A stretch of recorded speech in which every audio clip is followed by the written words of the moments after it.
ಪರಪ್ಪನ ಅಗ್ರಹಾರ ಜೈಲಿನಲ್ಲಿ ಕೈದಿಗಳ ಪುಂಡಾಟಕ್ಕೆ ಮಿತಿಯಿಲ್ಲದಂತಾಗಿದೆ. ಇತ್ತೀಚೆಗಷ್ಟೇ ಕೈದಿಗಳ ಐಷಾರಾಮ್ ಜೀವನದ ವಿಡಿಯೋಗಳು ವೈರಲ್ ಆಗಿದ್ದು, ಅದಲ್ಲದೆ ಕೈದಿಗಳು ಜೈಲಿನಲ್ಲೇ ಮದ್ಯ ತಯಾರಿಸಿ ಕುಡಿದಿದ್ದಕ್ಕೆ ಸಾಕ್ಷಿಯೂ ದೊರೆತಿತ್ತು.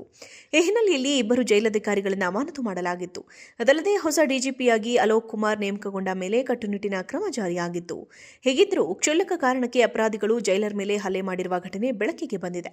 ಜನವರಿ 7ರ ಮಧ್ಯಾಹ್ನ ಸುಮಾರು 3 ಗಂಟೆ ವೇಳೆಗೆ ಪರಪ್ಪನ ಅಗ್ರಹಾರ ಕೇಂದ್ರ ಕಾರಾಗೃಹದಲ್ಲಿ ಸಹಾಯಕ ಜೈಲರ್ ಮೇಲೆ ಸಜಾಬಂದಿಗಳು ಹಲ್ಲೆ ನಡೆಸಿದ ಘಟನೆ ನಡೆದಿದ್ದು, ತಡವಾಗಿ ಬೆಳಕಿಗೆ ಬಂದಿದೆ.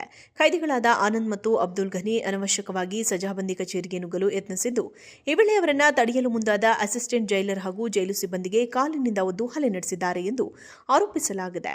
ಘಟನೆ ನಡೆದ ನಂತರ ಕರ್ತವ್ಯ ನಿರ್ವಹಣೆಗೆ ಭಯದ ವಾತಾವರಣ ನಿರ್ಮಾಣವಾಗಿದೆ ಎಂದು ಪ್ರಭಾರ ಅಧೀಕ್ಷಕರು ತಡವಾಗಿ ನಿನ್ನೆ ಪರಪ್ಪನ ಅಗ್ರಹಾರ ಪೊಲೀಸ್ ಠಾಣೆಗೆ ದೂರು ನೀಡಿದ್ದಾರೆ. ಈ ಸಂಬಂಧ ಠಾಣೆಯಲ್ಲಿ ಪ್ರಕರಣ ದಾಖಲಾಗಿದೆ. ಪರಪ್ಪನ ಅಗ್ರಹಾರ ಜೈಲಿನಲ್ಲಿ ಕೈದಿಗಳ ಪುಂಡಾಟಕ್ಕೆ ಮಿತಿಯಿಲ್ಲದಂತಾಗಿದೆ. ಇತ್ತೀಚೆಗಷ್ಟೇ ಕೈದಿಗಳ ಐಷಾರಾಮ್ ಜೀವನದ ವಿಡಿಯೋಗಳು ವೈರಲ್ ಆಗಿದ್ದು, ಅದಲ್ಲದೆ ಕೈದಿಗಳು ಜೈಲಿನಲ್ಲೇ ಮದ್ಯ ತಯಾರಿಸಿ ಕುಡಿದಿದ್ದಕ್ಕೆ ಸಾಕ್ಷಿಯೂ ದೊರೆತಿತ್ತು. ಈ ಹಿನ್ನೆಲೆಯಲ್ಲಿ ಇಬ್ಬರು ಜೈಲಧಿಕಾರಿಗಳನ್ನು ಅಮಾನತು ಮಾಡಲಾಗಿತ್ತು. ಅದಲ್ಲದೆ ಹೊಸ ಡಿಜಿಪಿಯಾಗಿ ಅಲೋಕ್ ಕುಮಾರ್ ನೇಮಕಗೊಂಡ ಮೇಲೆ ಕಟ್ಟುನಿಟ್ಟಿನ ಕ್ರಮ ಜಾರಿಯಾಗಿತ್ತು. ಹೀಗಿದ್ರೂ ಕ್ಷುಲ್ಲಕ ಕಾರಣಕ್ಕೆ ಅಪರಾಧಿಗಳು ಜೈಲರ್ ಮೇಲೆ ಹಲ್ಲೆ ಮಾಡಿರುವ ಘಟನೆ ಬೆಳಕಿಗೆ ಬಂದಿದೆ.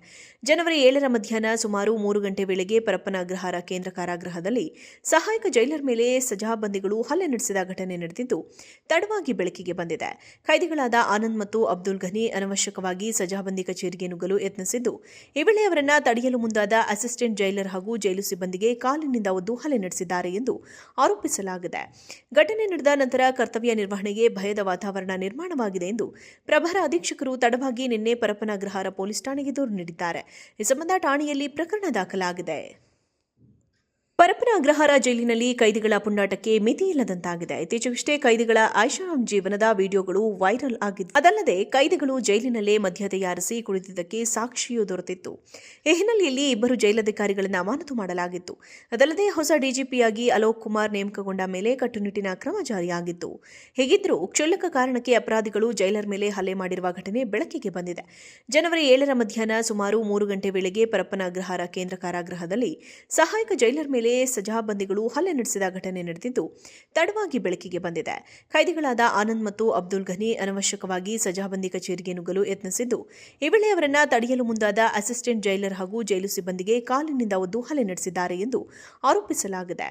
ಘಟನೆ ನಡೆದ ನಂತರ ಕರ್ತವ್ಯ ನಿರ್ವಹಣೆಗೆ ಭಯದ ವಾತಾವರಣ ನಿರ್ಮಾಣವಾಗಿದೆ ಎಂದು ಪ್ರಭಾರ ಅಧೀಕ್ಷಕರು ತಡವಾಗಿ ನಿನ್ನೆ ಪರಪ್ಪನ ಅಗ್ರಹಾರ ಪೊಲೀಸ್ ಠಾಣೆಗೆ ದೂರು ನೀಡಿದ್ದಾರೆ. ಈ ಸಂಬಂಧ ಠಾಣೆಯಲ್ಲಿ ಪ್ರಕರಣ ದಾಖಲಾಗಿದೆ. ಪರಪ್ಪನ ಅಗ್ರಹಾರ ಜೈಲಿನಲ್ಲಿ ಕೈದಿಗಳ ಪುಂಡಾಟಕ್ಕೆ ಮಿತಿಯಿಲ್ಲದಂತಾಗಿದೆ. ಇತ್ತೀಚೆಗಷ್ಟೇ ಕೈದಿಗಳ ಐಷಾರಾಮ್ ಜೀವನದ ವಿಡಿಯೋಗಳು ವೈರಲ್ ಆಗಿದ್ದು, ಅದಲ್ಲದೆ ಕೈದಿಗಳು ಜೈಲಿನಲ್ಲೇ ಮದ್ಯ ತಯಾರಿಸಿ ಕುಡಿದಿದ್ದಕ್ಕೆ ಸಾಕ್ಷಿಯೂ ದೊರೆತಿತ್ತು. ಈ ಹಿನ್ನೆಲೆಯಲ್ಲಿ ಇಬ್ಬರು ಜೈಲಧಿಕಾರಿಗಳನ್ನು ಅಮಾನತು ಮಾಡಲಾಗಿತ್ತು. ಅದಲ್ಲದೆ ಹೊಸ ಡಿಜಿಪಿಯಾಗಿ ಅಲೋಕ್ ಕುಮಾರ್ ನೇಮಕಗೊಂಡ ಮೇಲೆ ಕಟ್ಟುನಿಟ್ಟಿನ ಕ್ರಮ ಜಾರಿಯಾಗಿತ್ತು. ಹೀಗಿದ್ರೂ ಕ್ಷುಲ್ಲಕ ಕಾರಣಕ್ಕೆ ಅಪರಾಧಿಗಳು ಜೈಲರ್ ಮೇಲೆ ಹಲ್ಲೆ ಮಾಡಿರುವ ಘಟನೆ ಬೆಳಕಿಗೆ ಬಂದಿದೆ. ಜನವರಿ 7ರ ಮಧ್ಯಾಹ್ನ ಸುಮಾರು 3 ಗಂಟೆ ವೇಳೆಗೆ ಪರಪ್ಪನ ಅಗ್ರಹಾರ ಕೇಂದ್ರ ಕಾರಾಗೃಹದಲ್ಲಿ ಸಹಾಯಕ ಜೈಲರ್ ಮೇಲೆ ಸಜಾಬಂದಿಗಳು ಹಲ್ಲೆ ನಡೆಸಿದ ಘಟನೆ ನಡೆದಿದ್ದು, ತಡವಾಗಿ ಬೆಳಕಿಗೆ ಬಂದಿದೆ. ಕೈದಿಗಳಾದ ಆನಂದ್ ಮತ್ತು ಅಬ್ದುಲ್ ಘನಿ ಅನವಶ್ಯಕವಾಗಿ ಸಜಾಬಂದಿ ಕಚೇರಿಗೆ ನುಗ್ಗಲು ಯತ್ನಿಸಿದ್ದು, ಈ ವೇಳೆ ಅವರನ್ನು ತಡೆಯಲು ಮುಂದಾದ ಅಸಿಸ್ಟೆಂಟ್ ಜೈಲರ್ ಹಾಗೂ ಜೈಲು ಸಿಬ್ಬಂದಿಗೆ ಕಾಲಿನಿಂದ ಒದ್ದು ಹಲ್ಲೆ ನಡೆಸಿದ್ದಾರೆ ಎಂದು ಆರೋಪಿಸಲಾಗಿದೆ. ಘಟನೆ ನಡೆದ ನಂತರ ಕರ್ತವ್ಯ ನಿರ್ವಹಣೆಗೆ ಭಯದ ವಾತಾವರಣ ನಿರ್ಮಾಣವಾಗಿದೆ ಎಂದು ಪ್ರಭಾರ ಅಧೀಕ್ಷಕರು ತಡವಾಗಿ ನಿನ್ನೆ ಪರಪ್ಪನ ಅಗ್ರಹಾರ ಪೊಲೀಸ್ ಠಾಣೆಗೆ ದೂರು ನೀಡಿದ್ದಾರೆ. ಈ ಸಂಬಂಧ ಠಾಣೆಯಲ್ಲಿ ಪ್ರಕರಣ ದಾಖಲಾಗಿದೆ.